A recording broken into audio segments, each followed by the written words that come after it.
நுண்ணறிவு கருவிகளின் உதவியோடு நீதிமன்றங்களில் உத்தரவுகள் பிறப்பிக்கப்படக்கூடாது என கேரள நீதிமன்றம் தெரிவித்திருக்கிறது. கூடுதல் விவரங்களை எமது செய்தியாளர் பிரசாத் வழங்க கேட்கலாம். வணக்கம் பிரசாத், உங்களுடைய தகவல் என்ன பதிவு பண்ணுங்க. வணக்கம்.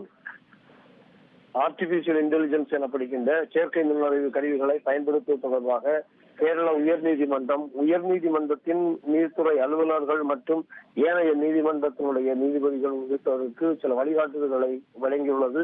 அந்த அடிப்படையில் அங்கீகரிக்கப்படாத செயற்கை நுண்ணறிவு கருவிகளை பயன்படுத்த வேண்டாம் எனவும் அங்கீகரிக்கப்பட்ட செயற்கை நுண்ணறிவு கருவிகளை மட்டுமே பயன்படுத்தப்படும் வேண்டும் எனவும் இது தொடர்பாக நீதிமன்றத்தினுடைய சட்ட பயிற்சி மையத்திலோ உயர் நீதிமன்றத்திலோ நடைபெறும் பயிற்சிகளை பங்கேற்று பயிற்சி பெற்ற பின்பு இதை பயன்படுத்துமாறு அறிவுறுத்தப்பட்டுள்ளது.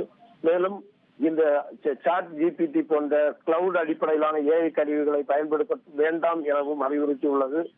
குறிப்பாக நீதி தீர்ப்பு வழங்குவது தொடர்பான விஷயங்களில் இது போன்ற ஏஐ கருவிகளை பயன்படுத்தும் போது மிக கவனமாக இருக்க வேண்டும் எனவும் இவை உதவியாக இருந்தாலும் அவற்றின் கட்டுப்பாடற்ற பயன்பாடு என்பது தனி உரிமை மற்றும் தரவு பாதுகாப்பை பாதிக்கும் என்பதால் பல்வேறு கட்டுப்பாடுகள் விதிக்கப்பட்டுள்ளது.